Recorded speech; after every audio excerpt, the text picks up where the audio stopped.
ہمیں عجیب انداز میں کھڑا ہوا لگ رہا ہے ڈاکٹر صاحب، مجھے یہ لگ رہا ہے کہ آپ کی سوچ یہ ہے کہ اگر ایک لڑکا پیدا ہوا اور وہ خراب پیدا ہو تو آئندہ لڑکے ہی پیدا مت کر. نہیں یہ تو کوئی بات نہیں. میں یہ کہہ رہا ہوں mother and father should stop. میرا نقطہ نظر یہ ہے کہ جس طرح سے بڑھ رہے ہیں، دیکھیں نا ایک دم موقع آ رہے ہیں نا بار بار، یا تو یہ کہ بہتری کی کوئی ایک انڈیکیشن بہتری کا ہو، کوئی ایک انڈیکیشن کہیں گورننس کا، کوئی پالیسی کا، کہیں کوئی بات. جس طرح سے معاملات الجھ رہے ہیں، چاہے وہ محترمہ کے حوالے سے ہو یا دنیا کے حوالے سے. دیکھیں میری آپ کی ابتدا سے اسی بات پہ ہمارا تھوڑا سا اختلاف چلا آ رہا ہے. میں ان الفاظ کے استعمال کو ایکسٹریمزم سمجھتا ہوں. الجھنا، تصاعد، یہ these are the words, please don't use them. یہ تو اعتزاز صاحب کے کل سب کے الفاظ ہیں نا، آپ کی لیگل کے نہیں ہے. نہیں انہوں نے کہا تصادم ہونے والا ہے، تصادم شروع ہو چکا ہے. انہوں نے آن ریکارڈ آپ نے کہا تھا بڑا خوفناک تھا. آپ کے لائرز نے الفاظ ہیں ہمارے اوپر. لاسٹ ورڈ انہوں نے کہا تصادم ہو چکا ہے. Most respected words. یہ بھی آپ ہی نے کہا تھا کہ اعتزاز صاحب جو فرماتے تھے اس وقت میں، وہ آفٹر قرآن اینڈ حدیث that was the most important thing but he used to say and so was the کرد. سب نے سنا ہوا ہے جی کانوں سے. ہم ہوا میں تھوڑی بات کر رہے ہیں، اسی دنیا میں ہم رہے ہوئے ہیں. دیکھیے موریلٹی جو ہے اس کی گنجائش صرف وہاں ہوتی ہے جہاں موریلٹی ایکسرسائز ہو رہی ہو. ہم کہتے ہیں سب غلط ہے، جتنا ملبہ ڈالا جا رہا ہے زرداری صاحب پر سب غلط ہے، مجھے وہ جسٹیفائی کر دیں کہ ان کے پاس $60 بلین کہاں سے آئے. اچھا دیکھیں ہم یہ نہیں کہتے کہ ان سے آپ یہ نہ پوچھیں. نہیں ایسے ظفر صاحب، آپ نے یہ کہا کہ وزیر اعظم کے پاس بھی اتنا ہی وقت ہے جتنا سپریم کورٹ دے گی. اچھا اب مجھے آپ بتائیے، آپ اپنے انالیسس کہ یعنی جو 2 سال میں ہوا، یعنی حکومت اب کیا کرے گی؟ بابر ایوان کہہ رہے ہیں میرا وہی موقف ہے جو سوئٹزرلینڈ کے اٹارنی جنرل کا موقف ہے. سپریم کورٹ کہہ رہی خط لکھو. ان کے لیے مناسب تو یہ ہے کہ وہ اپنا موقف وہ رکھیں جو سپریم کورٹ کا موقف ہے. باہر کیوں جاتے ہیں؟ بہتر تو ان کے لیے یہی ہے.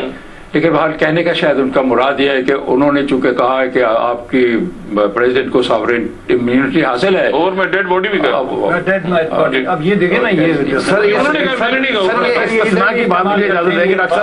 آپ جو سیاست دان ہے نا، اور یہی بات میں آپ کو شکایتاً کہہ رہا ہوں صحافیوں سے بھی اور دوسروں سے بھی، اس طرح کے الفاظ بند کر دیں. مثلا میں نے یہ وزیر قانون نے کہا ہے کہ اور میں ڈیڈ باڈی، یہ کیا الفاظ ہیں؟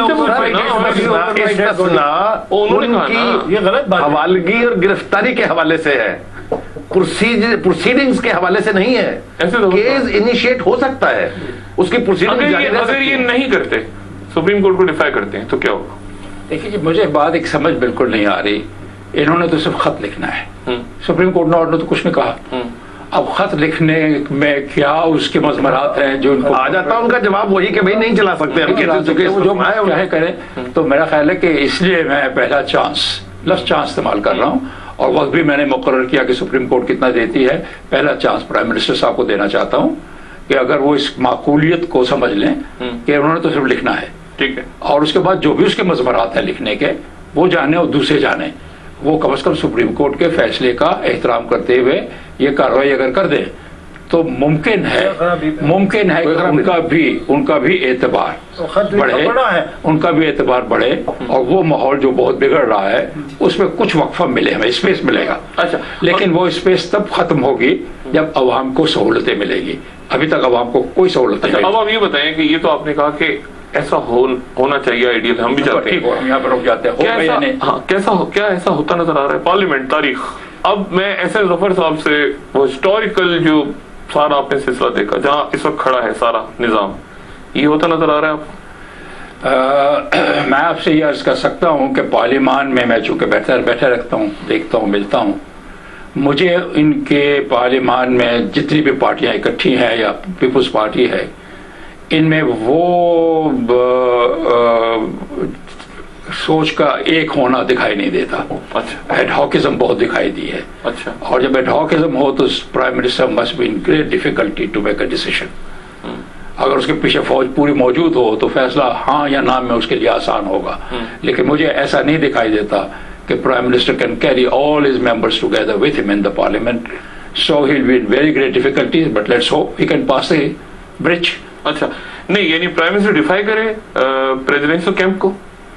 دیکھیے اگر انہوں نے کابینہ کو کانفیڈنس میں لینا ہے پہلے، کابینہ تو ان سے زیادہ بڑے بت کھڑے ہیں، تو پھر وہ تو بیچارے وہ چھوٹے ہو جاتے ہیں، ان سے زیادہ پار رحمان ملک صدر کا جہاز لے کے اڑتے ہیں پوری دنیا میں۔ کابینہ کو لینا چاہتے ہیں پہلے طریقہ کار جو ہوتا ہے حکومت کا، ایک تو یہ کہ پرائم منسٹر خود فیصلہ کر لے، دوسرا یہ کہ وہ کابینہ کو اپنے کو کانفیڈنس میں لینا چاہے۔ اگر کابینہ کو کانفیڈنس میں لیتے ہیں اور کابینہ ان کی بات نہیں مانتی تو ان کے پاس جو آپشنز ہے پھر ان کے پاس وہ استعمال کر سکتے ہیں۔ ایک آپشن ان کے پاس ریزگنیشن کا ہوتا ہے، دوسرا آپشن ہوتا ہے کابینہ کی بات مان لیں، تیسرا آپشن ہوتا ہے کہ وہ کہے کہ آپ کو لگتا ہے ریزگنیشن والا آپشن بھی ہے ان کے پاس؟ یہ جو پروسیجرل اویلیبلٹی جو ہے وہ میں بتا رہا ہوں آپ کو۔ اچھا کہ میں نہیں کر سکتا، اچھا میں نہیں کر سکتا کی صورت ابھی احسن ظفر صاحب نے ایک بات کی کہ یہ بھی ہو سکتا ہے کہ یا وہ کریں جو کرنا پڑے گا، نہیں ہوتا تو پھر وہ کہیں کہ ریزائن کر دیں یا کورٹ کو فیس کریں۔ اچھا ایک وقفے کے بعد میں اس بات کی طرف آتا ہوں کہ پارلیمنٹ میں فورسز، اگر یہ معاملہ آگے بڑھتا ہے، اگر یہ اسی طرح سے بات آگے بڑھتی ہے کہ گیلانی صاحب کے پاس ساری پاورز ہیں لیکن کچھ ان سے زیادہ پاورفل شخصیات جو کیبنٹ میں بیٹھی ہیں وہ ان کے اوپر کھڑی ہو جاتے ہیں، پارلیمنٹ کے ساتھ چلتے ہیں، ٹھیک ہے۔ اچھا وہ اگر ایسا ہوتا ہے اور گیلانی صاحب کیا ایسا کر پائیں گے؟ اور پھر پولیٹیکل فورسز کہاں کھڑی ہوں گی؟ نواز شریف سپریم کورٹ کے ساتھ کھڑے ہوں گے یا سپریم کورٹ کے سپریم کورٹ کے ساتھ کھڑے ہوں گے اپنے اخبارات؟ ہاں ایگزیکٹلی۔ تو پھر وہ کس طرف صورتحال جائے گی اور کیا ہوگا پھر؟ یہ میں ایک وقفے کے بعد دوبارہ